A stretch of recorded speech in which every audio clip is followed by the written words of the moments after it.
Tengan muy buen día, estimados alumnos. En esta ocasión vamos a hacer una introducción que les permita aprovechar y valorar el estudio de la asignatura de la anatomía. También con la finalidad de hacer unas pequeñas recomendaciones. Lo primero que yo les animo, les recomiendo es que te pierdan el temor a la anatomía. Por muchas razones hay docentes que acostumbran meterle miedo a los alumnos de la anatomía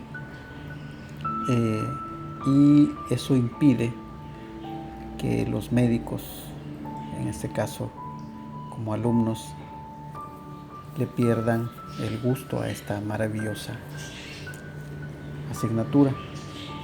Entonces hay que aprovechar lo bonito que tiene esa asignatura de conocer nuestro cuerpo, las partes, cómo funciona, su contenido, la facilidad para cuando no tenemos un cadáver o un libro de reflejar las partes de la anatomía en los cuerpos de nuestros familiares, vecinos, amigos o cualquier persona que vaya caminando por la calle.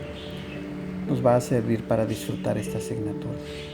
Entonces la recomendación es para que le perdamos miedo a esta asignatura y aprendamos a disfrutarla, que es, diría yo, una de las más bellas de la carrera de medicina, y disfrutémosla de ese modo.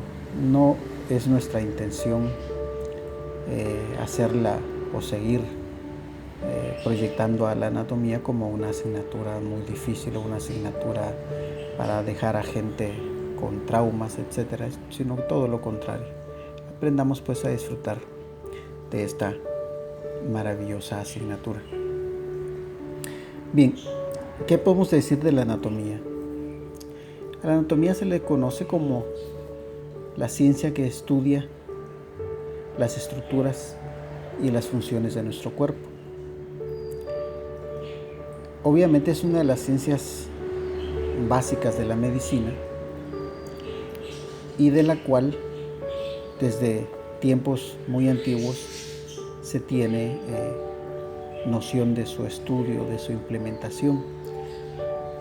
Por ejemplo, 500 años antes de Cristo en el antiguo Egipto,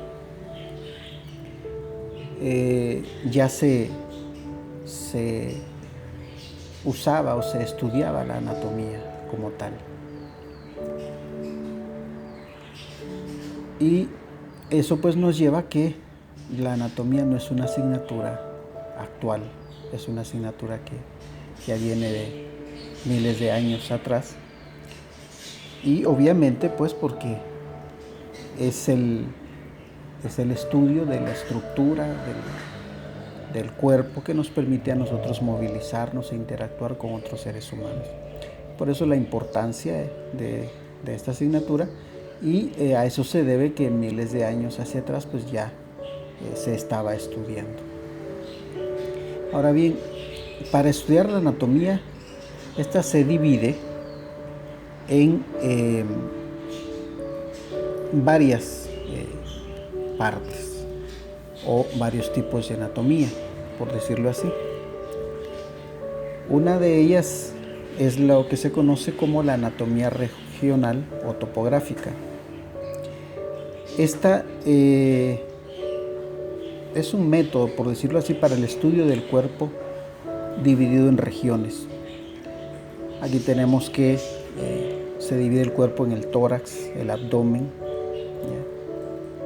la parte inferior del cuerpo, los miembros superiores, los miembros inferiores, la cabeza, el tronco, extremidades, etcétera, como se le quiera llamar.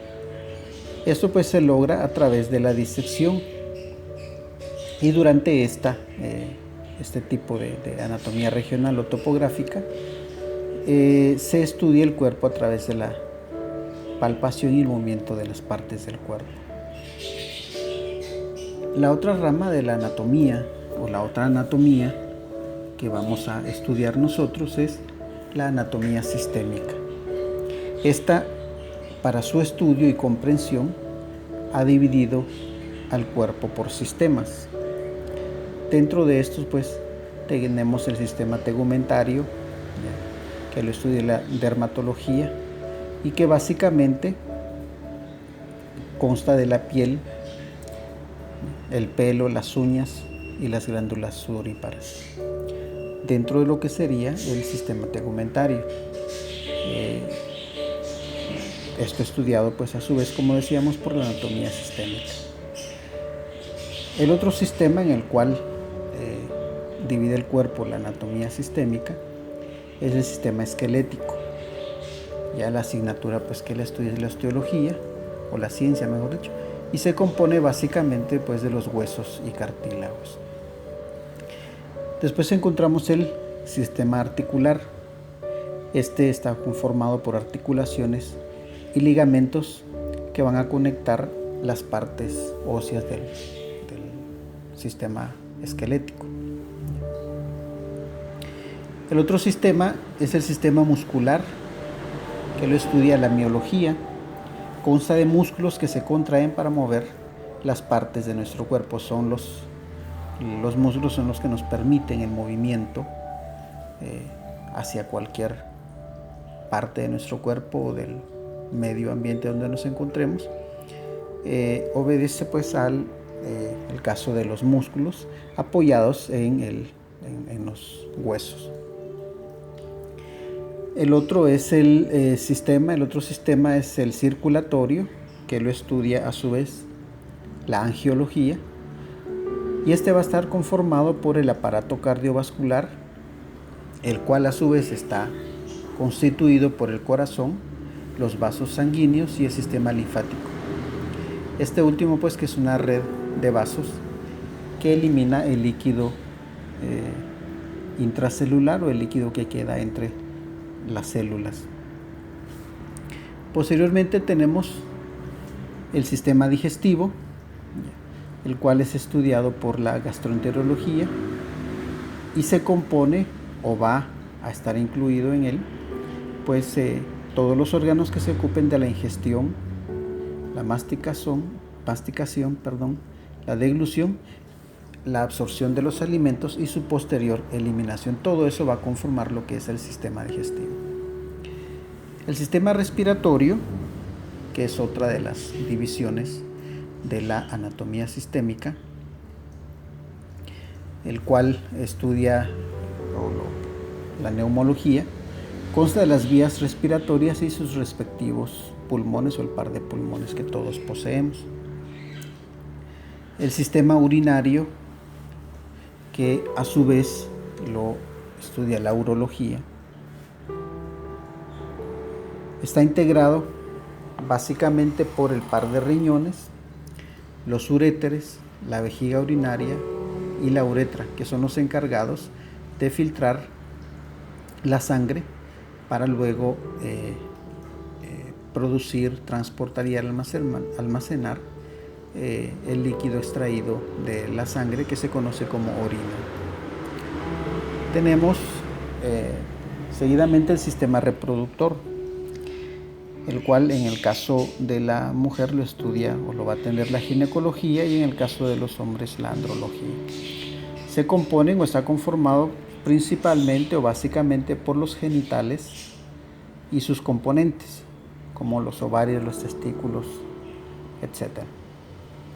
Y por último tenemos el sistema endocrino, el cual pues lo estudia la endocrinología y lo va a estar conformado o van a estar dentro del sistema endocrino todo lo que son las glándulas carentes de conductos, como la glándula tiroides, que va a producir hormonas.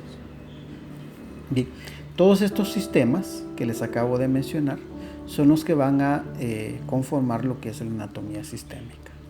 Decíamos pues, recapitulando, que la anatomía se va a dividir en tres partes acá, aunque hay muchas más divisiones según el autor, ¿verdad? Pero en nuestro caso la dividimos en anatomía regional o topográfica, que ya vimos, la anatomía sistémica, que acabamos de ver, y por último lo que es la anatomía clínica.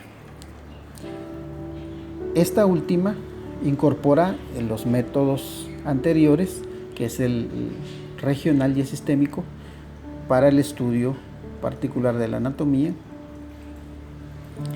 Y en esto pues destacan las aplicaciones de esta, como la endoscopía y la imagenología. Como decía al inicio, ya para los estudiantes de la salud, la anatomía no debe ser una materia tediosa, abstracta o difícil de comprender, porque, como le decimos, el método, el sistema, el área de ser de su estudio es nuestro mismo cuerpo. Podemos estudiar en nosotros mismos, podemos estudiar con las personas que nos rodean, pero además de eso hay muchos sistemas actualmente, muchos programas que nos van a permitir, cuando no hay un cadáver a mano, pues hacer uso de un sinnúmero de métodos y de programas de computación y de otro tipo que nos van a permitir ayudar a entender mejor la anatomía.